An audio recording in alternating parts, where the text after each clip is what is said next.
acting on it, the acting on it, and everything was horrible. You could tell after like really watching it. It was hard. It was a hard watch because I'm like, damn, they rehearsed this and it I'm still came out really bad. I'm just But gonna scratch it, man. I don't even want to even dive into it, man. It was obviously open. I think we'll just be some fools right now to even critique it. So, so sorry. It's different when you're watching on your phone and you're watching on the computer screen. Well, I just seen a shorter version of it. I just seen like a little clip of it. I seen people that reacted to it. Then I did see an OnlyFans page, but then after looking at it, I'm like, this shit was terrible. Hey, that's why. I like the acting she did in them porn movies. I mean, it was like too many pauses. I think y'all pointed it out. They was looking at the camera. It was just he wasn't mad enough. He wasn't angry enough. Yeah, well, yeah, like he was one enough domestic violence happened. He wasn't even looking at us. You could tell he was talking to her, trying not to break frame and laugh. Like he was getting mad over the. I'm like, come on, brother.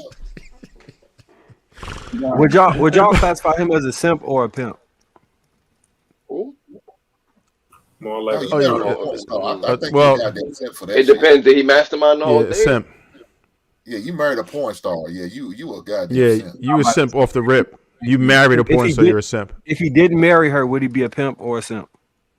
If he did marry her? He didn't marry her. And she's actually going out. I don't know what y'all talking about. Well, she's going. They don't have enough money. She's going out and selling her body to make money for him because he don't have it right now. I think behind his back though. Behind his back. No, that's behind his back. He's not well, agreeing. If they stage the video, money, then it's not behind his back. If they stage the video, that's your girl. It's marketing. I'm about to say, if that's your girl, you simping. If that's your girl, ain't no other way of looking at that. I still think it's pimping. No, listen, that's like his bottom chick or something. That's not even the we've established what the definition of simping is. That's not simping. He's just a sucker. No, He's just no, 100. Listen, Gorgeous Dre is married to his ex-hoe. The reason why I said simping because a lot of times, if he's not the mastermind, sometimes I done seen women gas the dudes up that they they man up. I'm gonna do this. I can easily make money. I've been doing this before I met you. Like I got a couple people and they going out getting work, and the man just allowing just in the name of getting some money. And he talking about he love his girl, bro. That ain't no pimp. That's a simp. Yeah, that's not. Yeah, that's simping. Yeah. So, but he's complaining. He has an issue with it. Like if he was just complicit and like, oh, I guess, all right, cool. Well, how's it? If he was just, if she's out there just doing it, and he's gonna acquiesce to what the fuck she's doing just so he can continue to get some pussy. That's simping. What he's doing, that's not simping. So he's just an idiot. So what? So what? Like think about Adam 22, right? It's a good chance that he put that whole thing together just to create buzz around that relationship. It's clear in this scene that they acting right. That's what we kind of all agreed on. So it could possibly be that because I'm not marrying a porn star. You know what I'm saying? Adam married. You say what?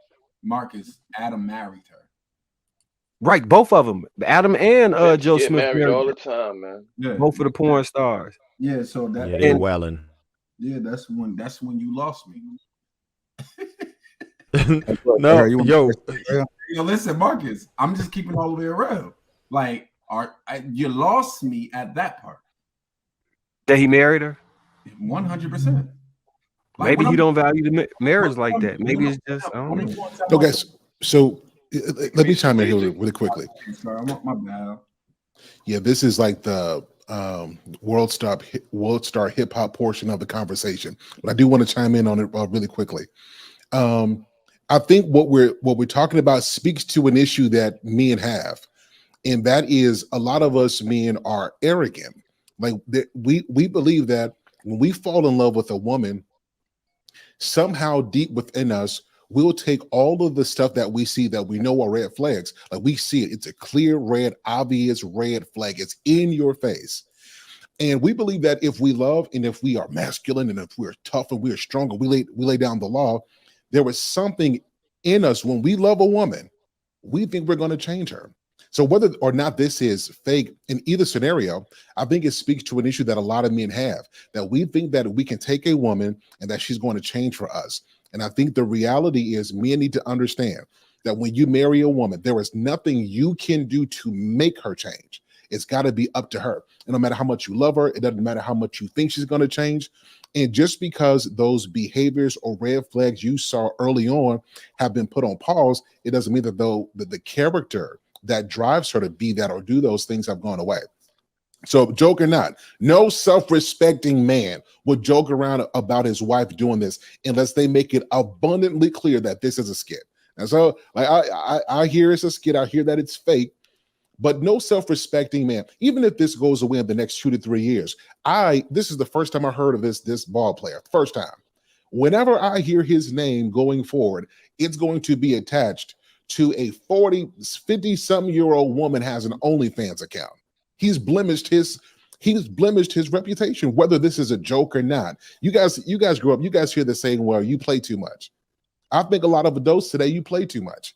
We play too much about our reputations. We play too much about our relationships. We play so much because we think it's fun of the moment, not realizing that our kids, grandkids, people we respect is going to see that later. So, sorry, hell. Let me ask you this. I don't think in this generation they got nothing to do with. I don't think these people give a fuck about no self-respect. Listen, the economy is crazy right now, and people are on the internet watching a bunch of people that they know talking about they making 50 or 100 grand a month. People have completely different aspirations than what they used to have. People don't want to be a doctor and make six figures. And when people used to want to make six figures, they was talking 100,000, 200,000. When people say they want to make six figures a year now, they talking 500,000 to 800,000. Like it's a whole nother world. So it's like we could talk about self-respect and all that, but he very well could just be pimping her out because he's looking at it like, look, I'm not getting no money. OnlyFans women. I'm online every day seeing these stupid girls that don't even look that good talking about they getting. I made 50,000 last month. He probably wasn't even getting 50,000 a month when he was in the league. So you don't think that the money might be? I mean, I don't know. I just feel like the money is a huge incentive in this economy, and I think that with the money and how big of a bag is coming out of this OnlyFans economy right now, that self-respect is going all out the window. Plus, on top of that, it's not even like we live in a generation where his wife is going to be shamed by her peers for being an OnlyFans model. That's not going to happen. She not. We're looking at it like he's tainted his legacy because we're in an older bracket. But the younger people beneath us, they're not saying that. They don't have those same morals. They're saying, yes, queen. They're saying yes, this 50-year-old woman, oh, and she still look good and she's getting to the bag. I want to be like her. And you know what they're gonna say about her husband? While we're looking at her husband like he's a sucker, you know what they're saying? Wow, I can't wait to get me a husband like him who's secure enough to deal with me having an OnlyFans. That's what they're gonna say. So it's like we gotta understand that the worldview that we have as like we're the last. Well, at least me, I'm the last of the millennial generation. But even the generation that we talk about, the Gen Zers, they're on a whole nother timing.